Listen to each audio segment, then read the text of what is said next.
after Klitschko, things did get tough. Bad, and you got depressed.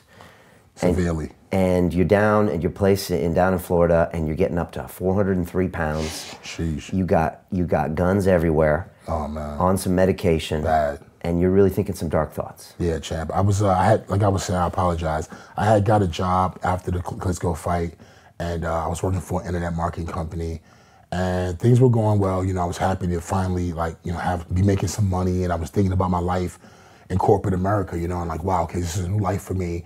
What are you gonna do? You're gonna be doing this now till you're 65. I believe I was like 37, 38. I was like, okay, this is it now.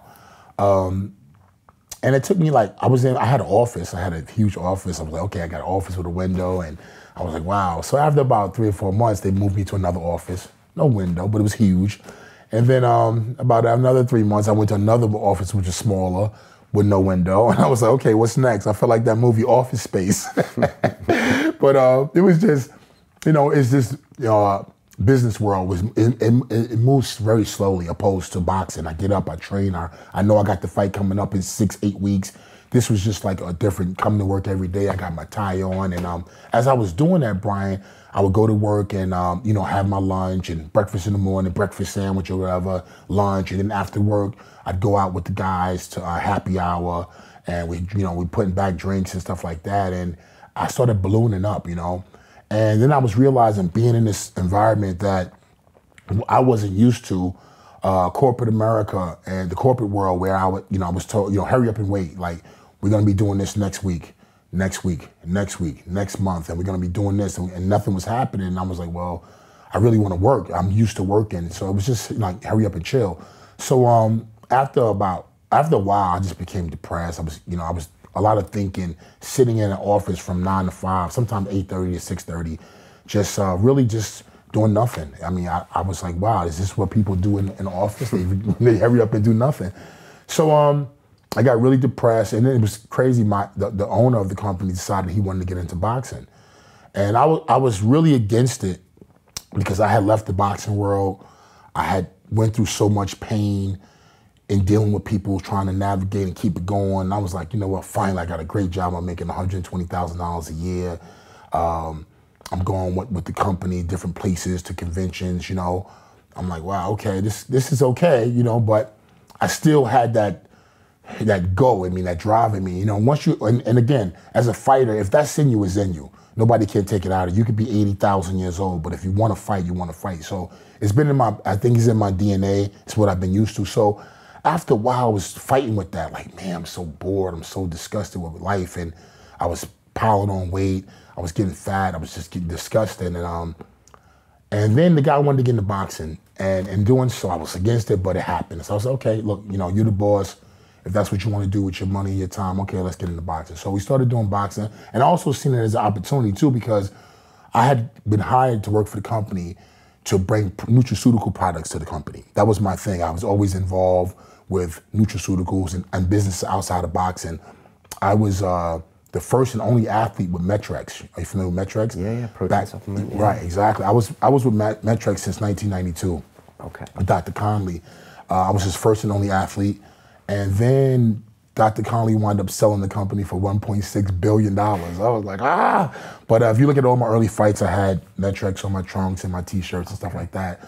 So I've always had, knowing Conley personally, going to his house, having spent time with him and listening to what he was saying, and being the crash test dummy, trying it before anyone did, I seen it was a future in nutraceuticals and vitamins and supplements. So I've always dabbled with that in different businesses, real estate, different things. So I came to this company to introduce products. I had James Fulton, who invented Retin-A. He died a few years ago, rest in peace. What's my boy name? Charles Hensley, he invented Zicam, which cuts the duration of a cold from like 7 days to 3. He was my partner as well. So I brought these people to this company to basically bring new products to the world. Basically, it was an internet marketing company. So it was phenomenal. They had a list of 80 million people they were allowed to send emails to. So I was like, great, no spam. We're gonna have customers. We're gonna make millions of dollars, billion. I'm gonna be a billionaire. Let's go, champ. And unfortunately, the guy wanted to get in the boxing. We started getting in the boxing. Next thing you know, he was like, I want to meet Mike Tyson.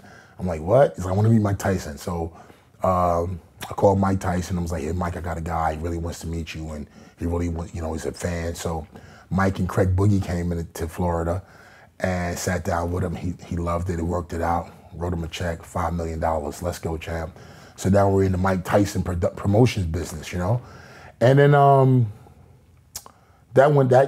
that's I think faded really quick because now he had Mike Tyson. You know, you got the big man. You got, you know, I'm just a little guy to Mike, you know, in terms of career and all that. So that was a little push to me because I came to this business to make money outside of boxing. Now we're in the boxing business, and now I'm even pushed back to the side. So I didn't really, you know, I kind of just played my position. Then it was to the point, Brian, where he was like, don't even worry about coming to work no more. Like, we had a little disagreement, and I was told not to worry about coming in. So I went home, and Friday, my check came. The following Friday, my check came. You know, it was every 2 weeks, and I was like, wait a minute. We had these words, and we didn't speak, I'm gonna say, for like a year and a half, and I was still receiving this cash, and I was like, wow, what's going on? And then I was using the money to kill myself, personally. Like, now that I look back in retrospect, I was using the money to kill myself. I was basically like, I'd go out and buy like 2 boxes of Krispy Kremes, KFC, McDonald's, any type, just junk food, and I'd go home, and I had nothing to do. I wasn't training.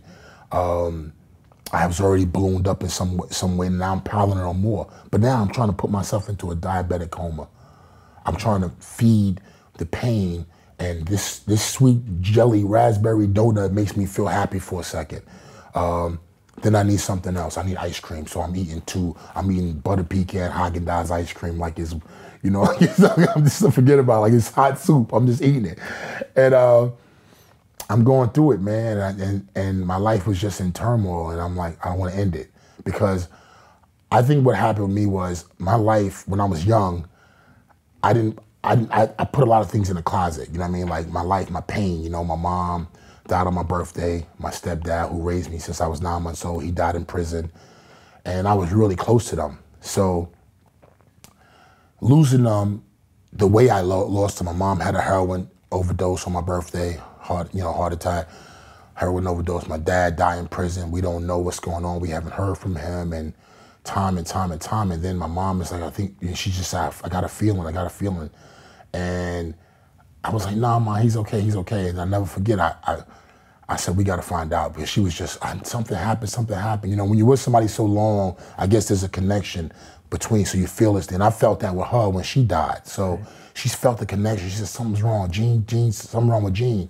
And I wound up calling the prison, Marcy Correctional Facility in upstate New York. And they said, we can't give out any information. I'm on the phone. I'm like, hey, look, this is Shannon Briggs. I'm so sorry. I don't want to. So we can't get out any information. So my mom in the background crying. And then I start crying. I'm like, it's my daddy, man. I just want to know. He said, the guy was like, look, man, I can't give you any information. He said, look, we love the priest that died.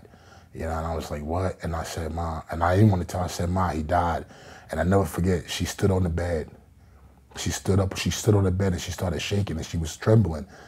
And I was like, Ma, she was standing on the bed, and she was just standing on the bed, and I'm looking at her, Ma, get off the bed. She's like, no. And then that was a tough moment for us. That was a tough moment. So I lost her, I lost him, and then years later, she wound up, you know, dying on my birthday. So that was a real tragic blow for me. So what I had to do was learn how to take those things, and put them in the closet. Right. And hide them for now. And I think when I got older, and after the KLITSCHKO fight, the punches I took, you know, to the head, I think those took a lot out of me as well. Not from the standpoint of I had brain damage, but it just depressed me I wasn't able to defend myself, and I really needed to win. I really wanted to win. I'm passionate about winning. I hate to lose. I feel like losing sometimes could be the worst thing ever happened to me, you know, because I've lost a few times, but then I say they're learning experiences, not losses, learning experiences. But after that fight, I got really bad on myself. I was really down, and then my daughter was born.